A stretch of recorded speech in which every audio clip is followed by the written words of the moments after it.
Hello, dear students. Today we are going to learn and understand how to solve practice set 12.2 of chapter number 12 equations in one variable from 8th standard mathematics.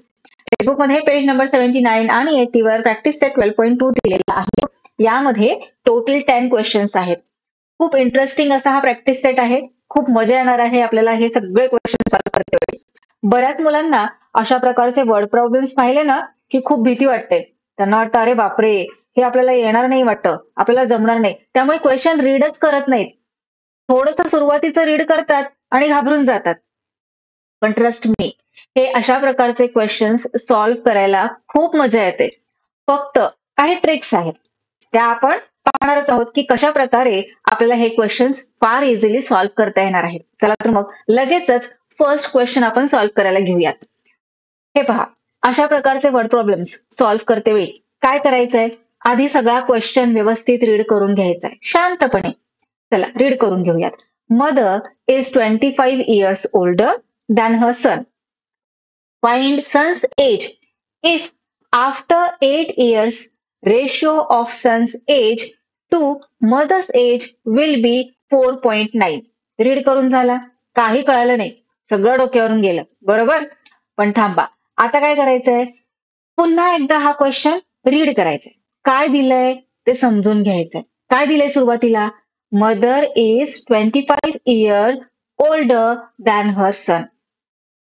आई तिच्या मुलापेक्षा अर्थातच मोठीच असते, हो की नाही. मग किती मोठी आहे, तर 25 years ने मोठी आहे. ओल्डर म्हणजे मोठी.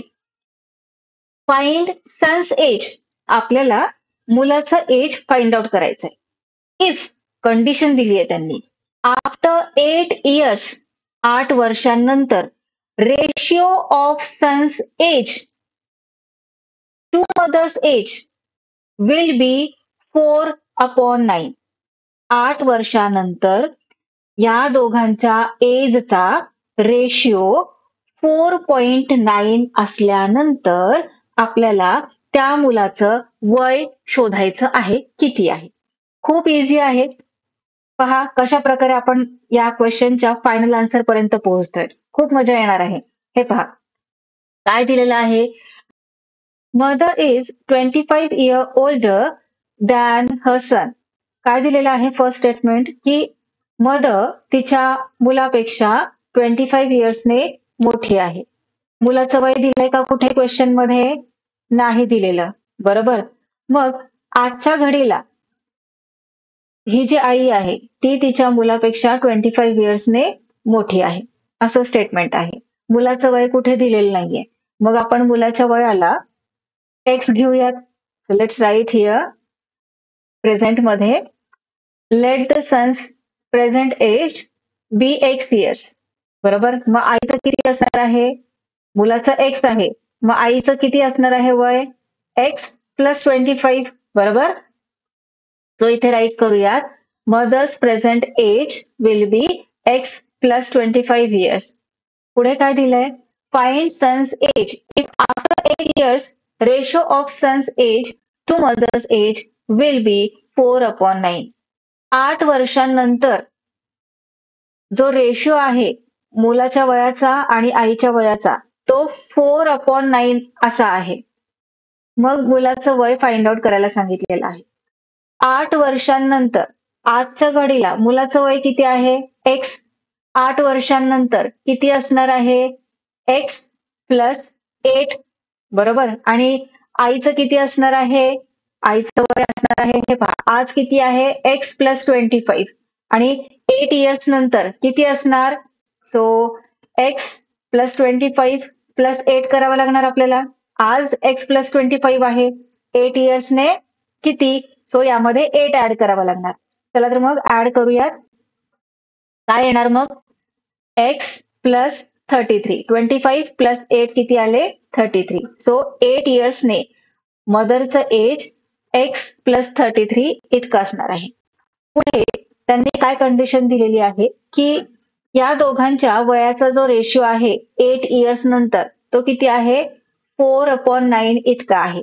So according to the question, let's write here, since the ratio of the son's age to mother's age after 8 years is 4/9. बरोबर. रेशिओ म्हणजे काय? आता इथे 4 हे कोणाचा रेशिओ आहे आणि 9 कोणाचा आहे? तर काय दिलेलं आहे? आधी सन दिलंय, मग मदर दिलंय. बरोबर. So let's write here ratio son's age upon mother's age.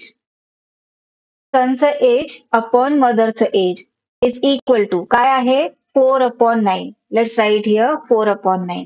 Okay. 8 वर्षांनंतरची कंडिशन आहे. 8 वर्षांनंतर सनचं एज किती आहे? x+8 आणि आईचं किती आहे? x+33. सो इथे आपण राईट करूयात सनचं एज आणि मदरचं age. So x+8 upon x+33 त्यांचा रेशिओ 4/9. इक्वेशन मांडून झालेलं आहे आता आपलं. बरोबर. आता हे इक्वेशन सॉल्व्ह केलं की आपल्याला कशाची व्हॅल्यू मिळणार आहे? x ची. आणि x म्हणजेच आपण काय घेतलेलं आहे? सनचं प्रेझेंटचं एज फाइंड आउट काय करायला सांगितलेलं आहे? सनचं एजच फाइंड आउट करायला सांगितलेलं आहे. हो की नाही? सो चला हे इक्वेशन सॉल्व्ह करूयात. आता इक्वेशन सॉल्व्ह करते वेळी काय लक्षात घ्यायचं आहे? जेव्हा कधी अशा प्रकारचे दोन फ्रॅक्शन्स आपल्या समोर येतात त्यांच्यामध्ये इक्वल टू चं साइन असतं तेव्हा सरळ सरळ क्रॉस मल्टिप्लिकेशन करून टाकायचं. ओके. सो चला क्रॉस मल्टिप्लिकेशन करूयात. 9 ने या 9 डिनॉमिनेटरने इकडच्या या न्यूमरेटरला मल्टिप्लाय करूयात. So 9 into x+8 is equal to चं साइन ऍज इट इज आणि या न्यूमरेटरने या डिनॉमिनेटरला मल्टिप्लाय करूयात. So 4 into x+33. चला मल्टिप्लिकेशन करा. 9 ने संपूर्ण ब्रॅकेटला मल्टिप्लाय करायचंय. सो 9 इंटू x काय होणार? 9x. बरोबर. त्यानंतर हे प्लसचं sign as it is. 9 into 8. 9 8 जार किती? 9 8 जार 72. इक्वल टू चं sign as it is. 4 into x किती? 4x. त्यानंतर हे प्लसचं साइन. 4 इंटू 33 किती होतात? 4 इंटू 33 4 इंटू 33 होतात 132. मल्टिप्लिकेशन करून पहा. प्रोडक्ट तुम्हाला 132 च येणार आहे. आता पुढे कशा प्रकारे आपण हे इक्वेशन सॉल्व्ह करतो? प्रॅक्टिस सेट 12.1 मध्ये आपण दोन मेथड्स यूज केलेल्या होत्या. बरोबर. आणि मी तुम्हाला सांगितलं होतं मला तर बाबा सेकंड मेथड खूप इझी वाटते. हो की नाही? सो चला आता सेकंड मेथडने कशा प्रकारे आपल्याला हे सॉल्व्ह करता येणार आहे ते पाहूयात. फर्स्ट मेथड सुद्धा तुम्हाला माहित आहे. सो हे पहा काय करतो आपण? जे आपल्याला नको आहे ते इक्वल टू च्या दुसऱ्या साईडला टाकून देत असतो. बरोबर. आणि जेव्हा आपण इक्वल टू च्या दुसऱ्या साईडला त्याला पाठवून देतो साईन मात्र आपण चेंज करतो. अपोजिट साईन घेतो. सो हे पहा आता 72 ला आपण इक्वल टू च्या या साईडला पाठवूयात राईट हँड साईडला. So 9x is equal to right hand साईडला जे काही आहे ते as it is 4x plus 132 आणि हा जो 72 आहे त्याला इकडे पाठवतोय ना इक्वल टू च्या राईट हँड साईडला. सो इथे प्लस आहे इकडे गेल्यावर minus. So minus 72. Okay. So 9x is equal to 4x. आता हे पहा इथे प्लस आहे इथे मायनस आहे. सबट्रॅक्शन करावं लागणार. 132 मधून 72 सबट्रॅक्ट केल्यानंतर आपल्याला आन्सर मिळतं 60. Okay. So let's write here 60. आता कोण नकोय आपल्याला? तर हा 4x इकडे नकोय. हो ना. मग याला पाठवूयात इकडे इक्वल टू च्या लेफ्ट हँड साईडला. इथे प्लस आहे इकडे गेला की minus.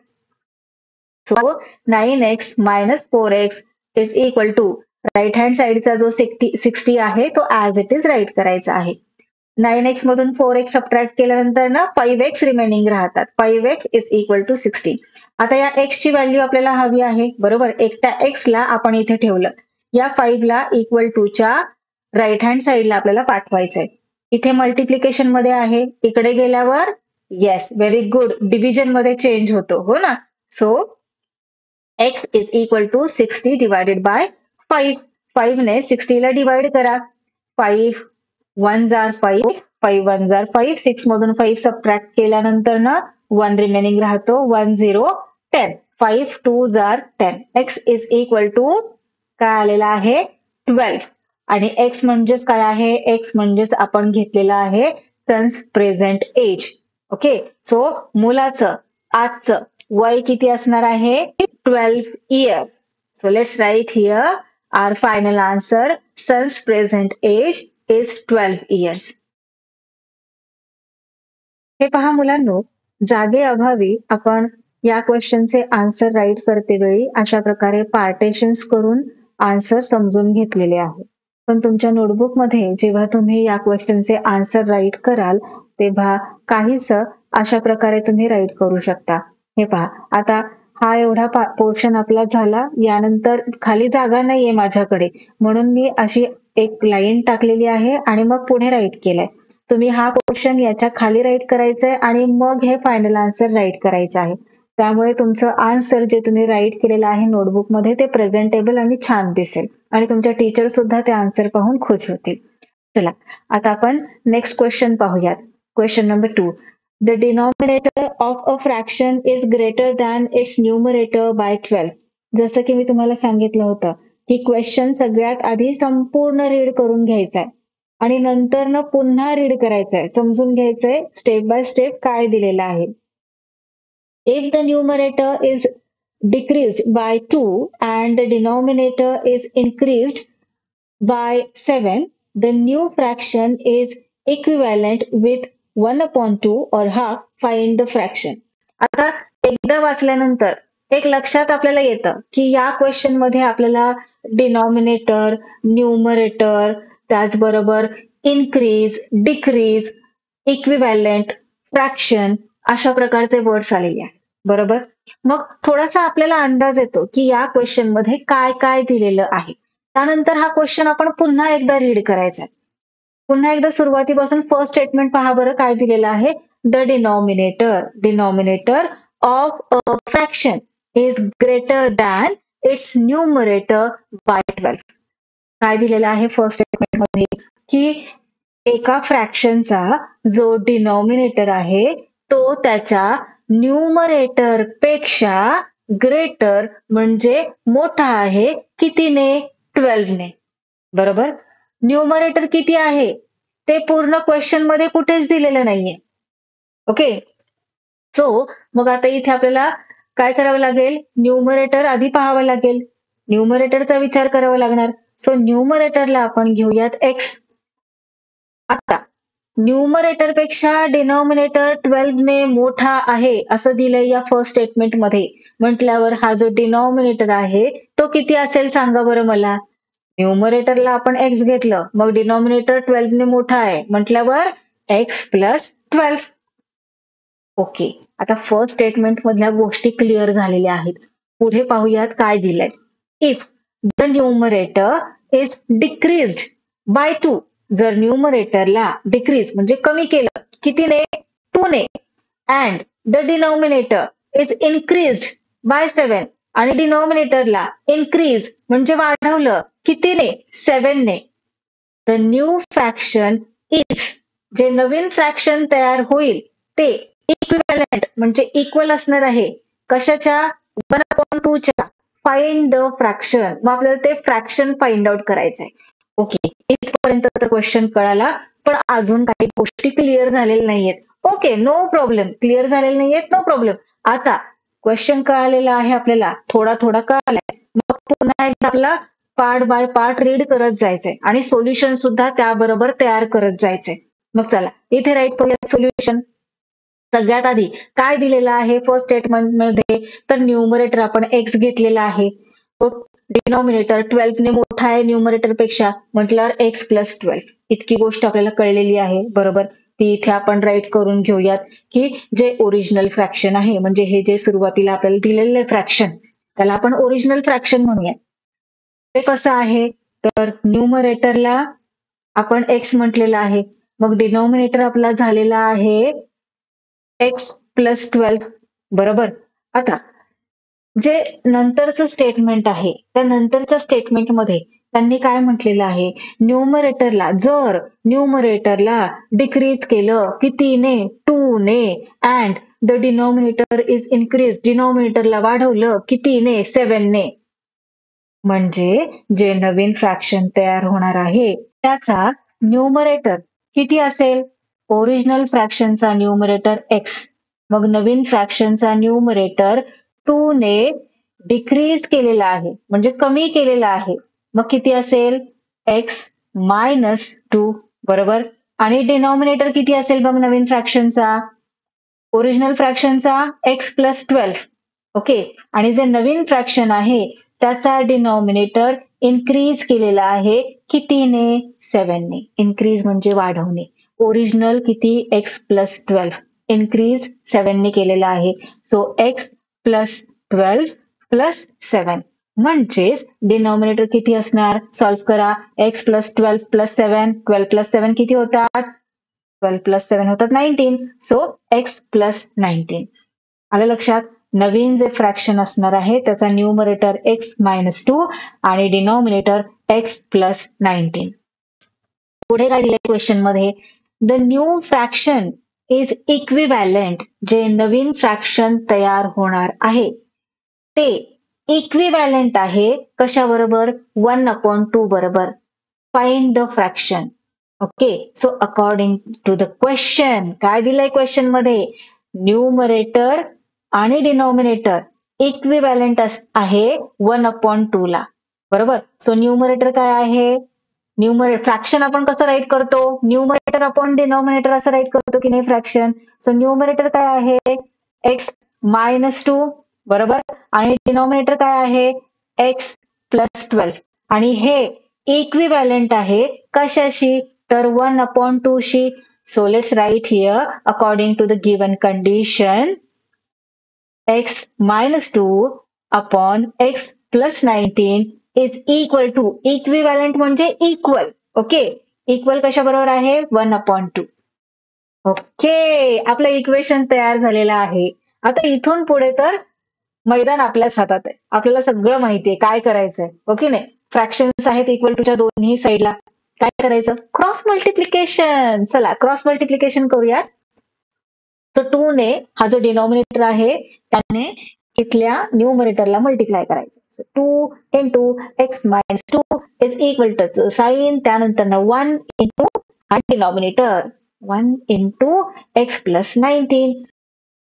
So 2 into x 2x त्यानंतर 2 चं साइन प्लस इथे मायनस प्लस इंटू मायनस काय होतं minus. Let's write here minus then 2 into 2 किती 4.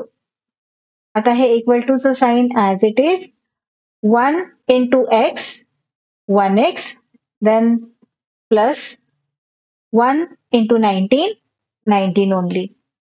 आता पहा आपल्याला ज्या गोष्टी नको आहेत त्या आपण दुसऱ्या साईडला पाठवत असतो तुम्हाला माहिती आहे. ओके नाही. सो आता इथे आपल्याला हा 4 नकोय. या 4 ला आपण उचलतो आणि इक्वल टूच्या दुसऱ्या साईडला पाठवून देतो. सो चला इथे आपण राईट करूयात 2x is equal to right hand साईडला जे काही आहे ते ऍज इट इज राईट करून घ्यायचं आहे. हा जो 4 आहे त्याला आपल्याला इकडे पाठवायचंय की नाही मग त्याचं साईन चेंज करतो आपण अपोजिट साईन देतो. इथे मायनस आहे ना मग इकडे गेल्यावर plus. Okay. So 2x is equal to 1x 19 plus 4 किती झाले 23 right. So let's write here 23. आता हा 1x नकोय आपल्याला याला पाठवूयात इक्वल टूच्या येस लेफ्ट हँड साईडला. सो हे पहा 2x लेफ्ट हँड साईडला आहे ऍज इट इज इथे राईट करून घेतला. 1x ला पाठवतोय ना आपण त्याचं साईन काय आहे प्लस बरोबर. सो प्लसचं होतं minus. Let's write here minus 1x is equal to left hand साईडला काय राहणार मग फक्त 23. ओके. 2x मधून 1x गेला किती 1x ओनली. जर आपण 1x ला नुसतं x राईट केलं तर चालतं का हो ऑफकोर्स चालतं. Is equal to 23. So x ची व्हॅल्यू काय आलेली आहे 23. आलं लक्षात. x ची व्हॅल्यू x म्हणजे काय आपण घेतलेला आहे न्यूमरेटर घेतलेला आहे. Let the numerator be x बरोबर. पण क्वेश्चन मध्ये आपल्याला फक्त न्यूमरेटर विचारलंय का नाही. क्वेश्चन मध्ये आपल्याला काय विचारलेलं आहे फाइंड द फ्रॅक्शन. फ्रॅक्शन विचारलेलं आहे आणि फ्रॅक्शन म्हणजे न्यूमरेटर अपॉन डिनॉमिनेटर. मग आपल्याला फक्त न्यूमरेटर मिळालंय.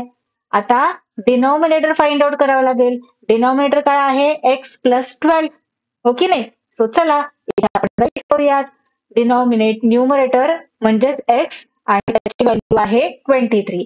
डिनॉमिनेटर म्हणजे काय आहे x प्लस 12. सो x 23 आहे ना, मग त्याची व्हॅल्यू x मध्ये सबस्टिट्यूट करून टाकूयात.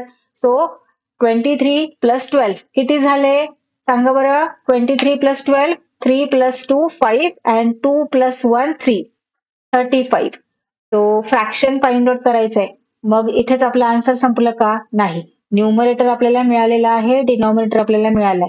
फ्रॅक्शन म्हणजे न्यूमरेटर अपॉन डिनॉमिनेटर. बरोबर. सो इथे राईट करूयात. The fraction is 23 upon 35. Okay. Numerator 23 आणि denominator 35. So this is the final answer of this question.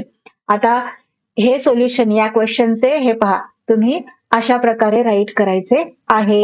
आता इथे खाली मला जागा नव्हती म्हणून मी एक पार्टिशन इथे टाकलं आणि या साईडला राईट केलेलं आहे. तुम्ही हाच पोर्शन इकडे खाली सुद्धा राईट करू शकता. चला नेक्स्ट क्वेश्चन पाहूयात. The ratio of weights of copper and zinc in brass is 13:7. Find the weight of zinc in a brass utensil weighing 700 gram. आता या क्वेश्चन मध्ये ढोबळ मानाने आपल्याला एक कळलेलं आहे की एक ब्रासचं युटेन्सिल दिलेलं आहे, त्याचं वजन 700 ग्रॅम इतकं दिलेलं आहे. ओके. ब्रासचं युटेन्सिल दिलेलं आहे, त्याचं वजन 700 ग्रॅम दिलेलं आहे. पुन्हा एकदा क्वेश्चन रीड करूयात.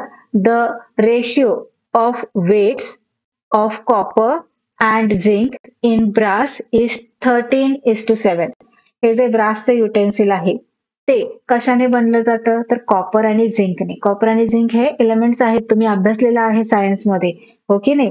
ब्रास कशापासून बनतं तर कॉपर आणि झिंकच्या कॉम्बिनेशनने. अलॉय आहे ब्रास, हो ना. सो कॉपर आणि झिंकचा रेशिओ दिलेला आहे या ब्रासच्या युटेन्सिल मध्ये. काय आहे रेशिओ कॉपर आणि ब्रासचा तर 13:7 हा रेशिओ आहे. ब्रास कसं बनतं तर कॉपर प्लस झिंकने ब्रास बनतं. आणि हे जे युटेन्सिल आहे, हे जे ब्रास युटेन्सिल आहे त्याचं टोटल वेट काय दिलेलं आहे 700 ग्रॅम दिलेलं आहे.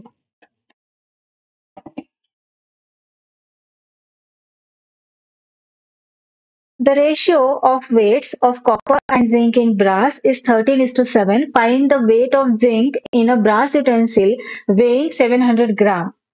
आता इथे क्वेश्चन रीड केल्या केल्या आपल्याला एक गोष्ट कळालेली आहे की एक ब्रासचं युटेन्सिल आहे. या ब्रासच्या युटेन्सिलचं वेट दिलेलं आहे 700 ग्राम. बरोबर. ब्रास कशाने बनतं? ब्रास हे एक अलॉय आहे, तुम्हाला माहित आहे, तुम्ही सायन्स मध्ये शिकलेला आहात. कशापासून बनतं तर कॉपर आणि झिंकने.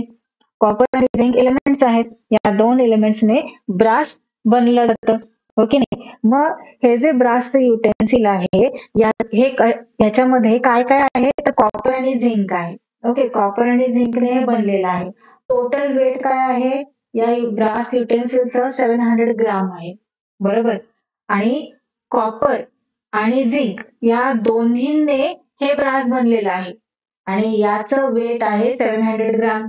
बरोबर. So copper plus zinc is equal to हे ब्रास आहे, ब्रासचं वेट दिलेलं आहे 700 ग्राम. इतका क्वेश्चन कळाला. Very good. चला पुढे पाहूया. आता पुन्हा एकदा क्वेश्चन रीड करूया. The ratio of weights of copper and zinc in brass is 13:7. दोघांचा रेशिओ दिलाय. Find the weight of zinc. फक्त झिंकचं वेट फाइंड आउट करायला सांगितलंय in a brass utensil weighing 700 gram. 700 ग्रामचं हे जे ब्रास आहे त्यामध्ये फक्त झिंकचं वेट आपल्याला फाइंड आउट करायला सांगितलेलं आहे. आणि आपल्याला माहित आहे copper plus zinc is equal to brass. ब्रासचं टोटल वेट 700 ग्राम दिलेलं आहे.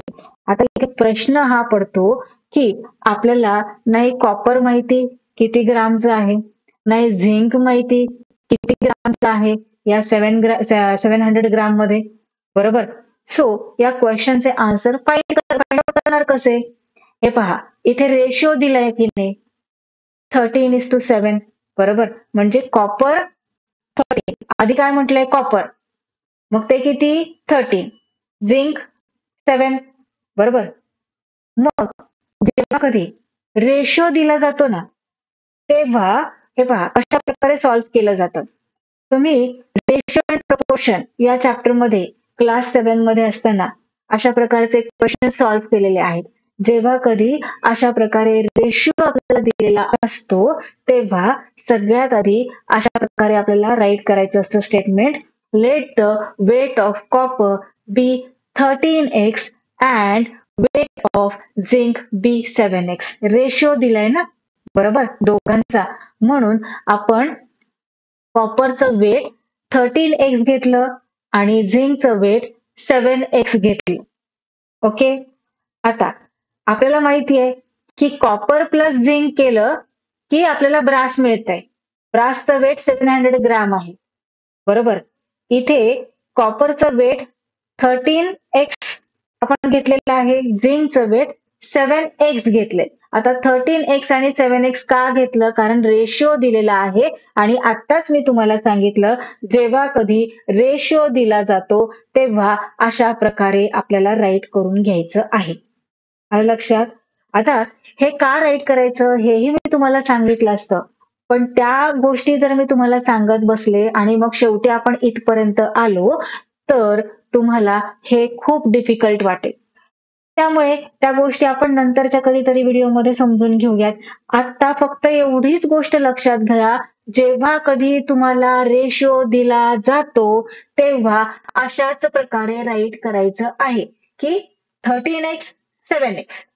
रेशिओच्या पुढे x राईट करायचं.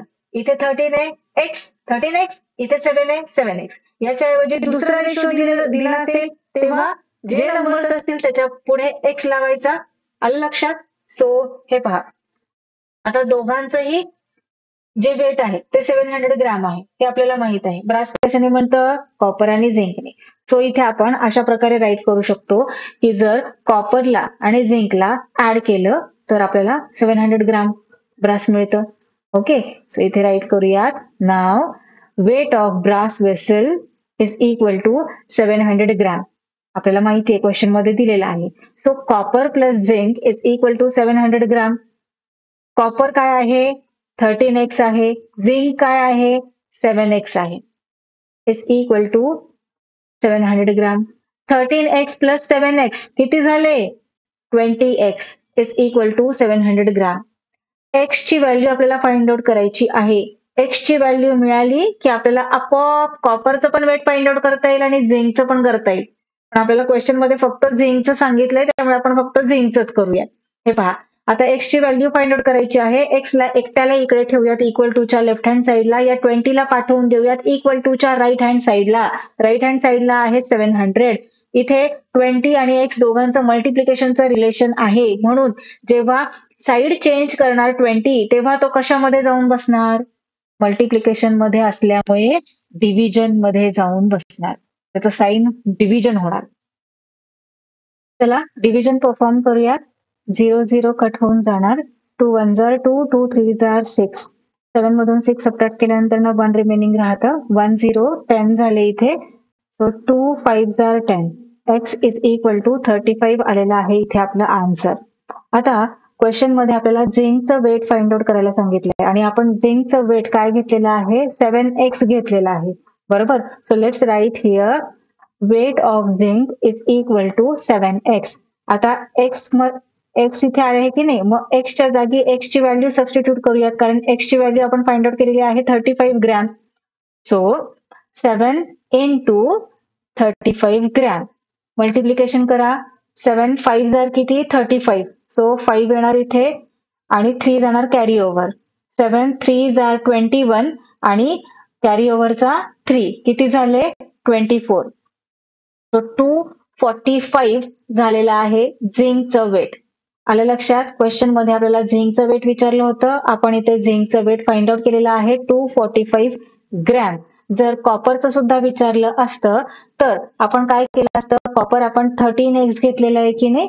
मग 13 इंटू x ची व्हॅल्यू सबस्टिट्यूट केली असती 35. 13 इंटू 35 केल्यानंतर जे प्रोडक्ट आलं असतं ते असतं कॉपरचं weight. Okay, so let's write here our final answer.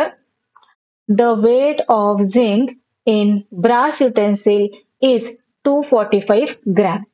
मुलांनो, हा सेम क्वेश्चन आपण आणखी एका मेथडने सुद्धा सॉल्व्ह करू शकतो. चला समजून घेऊयात ती मेथड सुद्धा.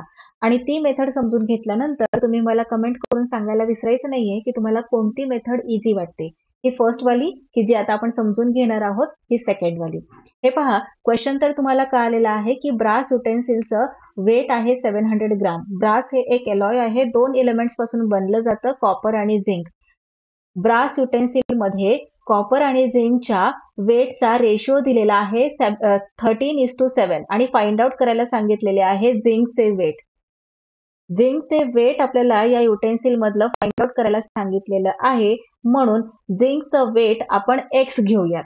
So let's write here, let the weight of zinc in the brass utensil be x gram. Question मध्ये आपल्याला दिलेलं आहे की कॉपर आणि झिंकच्या वेटचा जो रेशिओ आहे या ब्रास युटेन्सिल मध्ये तो 13:7 आहे. Let's write here, since the ratio of the weights of copper and zinc in brass is 13:7. आता जेव्हा कधी रेशिओ आपल्याला दिला जातो तेव्हा आपण रेशिओला प्रपोर्शन फॉर्म मध्ये कशा प्रकारे राईट करतो, तर 13:7 आहे, याला प्रपोर्शन फॉर्म मध्ये कशा प्रकारे राईट करतो, 13/7. ओके नाही. So let's write here, weight of copper upon weight of zinc. Ratio काय आहे, 13:7. म्हणजेच प्रपोर्शन फॉर्म मध्ये आपण त्याला राईट करतो 13/7. इतकी गोष्ट क्लिअर झाली. आता आपल्याकडे झिंकचं वेट आपण इथे घेतलेलं आहे x ग्राम्स, हो ना. मग वेट ऑफ झिंकच्या ऐवजी आपण x राईट केलं तरी चालणार आहे. चला राईट करूयात, weight of copper upon x is equal to 13/7. आता हे पहा, आपण जे झिंकचं वेट आहे ते x ग्राम घेतलंय. x का घेतलंय, कारण आपल्याला त्याचंच वेट फाइंड आउट करायचंय, म्हणून इथे आपण त्याचं वेट x ग्राम इतकं घेतलेलं आहे. बरोबर, झिंकचं वेट x आहे. मग कॉपरचं आता आपल्याला फाइंड आउट करावं लागेल. का बरं कॉपरचं सुद्धा आपल्याला फाइंड आउट करावं लागेल, तर हे पहा, ब्रासचं जे युटेन्सिल आहे ते या दोघांपासून बनलेलं आहे, कॉपर आणि झिंक. बरोबर, आणि वेट किती दिलेला आहे, 700 ग्राम्स. आपण कॉपर प्लस झिंक केलं तर आपल्याला ब्रास मिळणार आहे. बरोबर, मग आपल्याला कॉपरचं वेट सुद्धा इथे फाइंड आउट करावं लागतंय. मग कशा प्रकारे आपण फाइंड आउट करणार, तर हे पहा, हा जो x आहे ना, या x ला आपण पाठवून देऊयात इक्वल टूच्या या साईडला. इथे डिव्हिजन मध्ये आहे, इकडे गेल्यानंतर तो मल्टिप्लिकेशन मध्ये चेंज होणार. So weight of copper is equal to 13/7 into x. आलं लक्षात. मग आता कॉपरचं वेट किती झालं, कॉपरचं वेट झालेलं आहे 13/7 इंटू x. आपल्याला माहित आहे की हे जे ब्रास आहे ते कसं बनलं जातं, कॉपर प्लस झिंकने बनलं जातं. ओके नाही. ब्रासचं टोटल वेट दिलेलं आहे 700 ग्राम्स. बरोबर, so copper, weight of copper plus weight of zinc is equal to 700 grams आहे. बरोबर, सो चला weight of copper plus weight of zinc करूयात. आणि ब्रासचं वेट 700 ग्राम्स आपल्याला क्वेश्चन मध्येच दिलेलं आहे. So let's write here, the weight of the brass utensil is equal to 700 grams. आता हे 700 ग्राम्स कसं तयार झालेलं आहे, ब्रास कसं तयार होतं, तर झिंक प्लस कॉपरने. बरोबर, सो कॉपरचं काय वेट आहे, 13/7 इंटू x, हे कॉपरचं वेट आहे, प्लस झिंकचं काय आहे, x आहे, इज इक्वल टू 700 ग्राम्स. चला आता इक्वेशन तयार झालेलं आहे आपलं. इक्वेशन सॉल्व्ह केलं की आपल्याला x ची व्हॅल्यू मिळणार आहे. आता हे पहा, 13/7 इंटू x आहे. इंटू x म्हणजे हा जो x आहे त्याचा डिनॉमिनेटर काय आहे, काहीच नाही, म्हणजे 1 आहे. बरोबर, आणि आपण मल्टिप्लिकेशन काय कसं करतो, न्यूमरेटरला न्यूमरेटर बरोबर मल्टिप्लाय करतो, डिनॉमिनेटरला डिनॉमिनेटर बरोबर मल्टिप्लाय करतो. आता इथे न्यूमरेटरला न्यूमरेटर बरोबर मल्टिप्लाय करा. सो 13 इंटू एक्स काय झालं, 13x. आणि डिनॉमिनेटरला डिनॉमिनेटर बरोबर, डिनॉमिनेटर काहीच नाही म्हणजे 1, सो 7 into 1 काय झालं 7. सो 13x/7 हे झालं मल्टिप्लिकेशन. ओके, त्यानंतर ना आहे plus x is equal to 700. आता हे पहा, इथे आपल्याला ऍडिशन करायची आहे. ओके, सो ऍडिशन करण्यासाठी इथे या एक्सचा काहीच डिनॉमिनेटर नाही म्हणजे 1 आहे. आणि जेव्हा आपल्याला ऍडिशन करायची असते तेव्हा डिनॉमिनेटर आपल्याला सेम करून घ्यावा लागत असतो. सो सेम डिनॉमिनेटर होण्यासाठी या 1 ला आपल्याला कितीने मल्टिप्लाय करावं लागेल 7 ने. जर डिनॉमिनेटरला 7 ने मल्टिप्लाय केलं तर न्यूमरेटरला सुद्धा 7 ने मल्टिप्लाय करावं लागतं. तुम्हाला माहित आहे. चला तर मग करून घेऊयात आपण डिनॉमिनेटर सेम. हे पहा, अशा प्रकारे आपण मल्टिप्लिकेशन करूयात. इथे ऑलरेडी 7 आहे. आपल्याला इथे डिनॉमिनेटर 7 करायचं आहे. म्हणून इथे आपण न्यूमरेटर आणि डिनॉमिनेटर दोघांनाही 7 ने मल्टिप्लाय केलेलं आहे. नेक्स्ट स्टेप मध्ये कशा प्रकारे येणार आहे 13x/7 plus 7x/7 is equal to 700. आता डिनॉमिनेटर सेम झाला, so as a common denominator म्हणून त्याला राईट करूयात आपण आणि न्यूमरेटर मध्ये येणार 13x प्लस 7x इकडे is equal to 700 as it is. आता हा जो 7 आहे डिनॉमिनेटर मधला त्याला आपण पाठवून देऊयात इक्वल टू च्या राईट हँड साईडला. का बरं या 7 ला पाठवायचं आहे कारण आपल्याला x ची व्हॅल्यू फाइंड आउट करायची आहे म्हणून. आता इथे तुम्ही नेक्स्ट स्टेप मध्ये असं राईट केलं तरी चालणार आहे. हे पहा, यांची ऍडिशन करून घ्यायची. 13x प्लस 7x किती झाले 20x/7 आणि मग 7 ला पाठवलं तरीही चालणार आहे. इथे आपण आधीच पाठवून देऊयात 7 ला इकडे इक्वल टू च्या राईट हँड साईडला. सो रिमेनिंग काय आहे इथे 13x plus 7x is equal to, आता हे पहा 7 इक्वल टू च्या या साईडला जाणार आहे. इथे डिव्हिजन मध्ये आहे, साईड चेंज करेल तेव्हा येस मल्टिप्लिकेशन मध्ये चेंज होणार 7. So 700 into 7. 13x plus 7x किती झाले 20x. हेच मी तुम्हाला म्हणत होते 20x तुम्ही या नेक्स्ट स्टेप मध्ये राईट केलं तरी चालणार आहे 20x/7 आणि मग 7 ला पाठवलं तरी पण इट्स ओके, नो प्रॉब्लेम. आता 20x is equal to multiplication करा 2 zeros ऍज इट इज येणार आणि 7 इंटू 7 49. सो 49 आणि 2 zeros ओके 4900. आता x ची व्हॅल्यू फाइंड आउट करायची आहे म्हणून x ला एकट्याला इकडे ठेवायचं आणि या 20 ला पाठवायचं इक्वल टू च्या राईट हँड साईडला. इथे मल्टिप्लिकेशन मध्ये आहे, इकडे गेल्यावर डिव्हिजन मध्ये चेंज होणार. So x is equal to 4900 divided by 20. 0 0 cut केला, 2 1 जार 2 आणि 2 2 जार 4, त्यानंतर ना 2 4 जार 8 बरोबर. 9 मधून 8 सबट्रॅक्ट केल्यानंतर ना 1 रिमेनिंग राहिला. 1 0 10 झाले, 2 5 जार 10. So x is equal to 245 आलेला आहे इथे आपलं आन्सर. x म्हणजे आपण काय घेतलेलं आहे x म्हणजे घेतलेला आहे झिंक बरोबर. आणि फाइंड आउट काय करायला सांगितलं होतं find the weight of zinc. झिंकचं वेट फाइंड आउट करायला सांगितलं होतं जे की आलेलं आहे आपलं 245 ग्रॅम्स. ही झाली आपली हे क्वेश्चन सॉल्व्ह करण्याची सेकंड मेथड. आपलं फायनल आन्सर इथे राईट करून घेऊयात.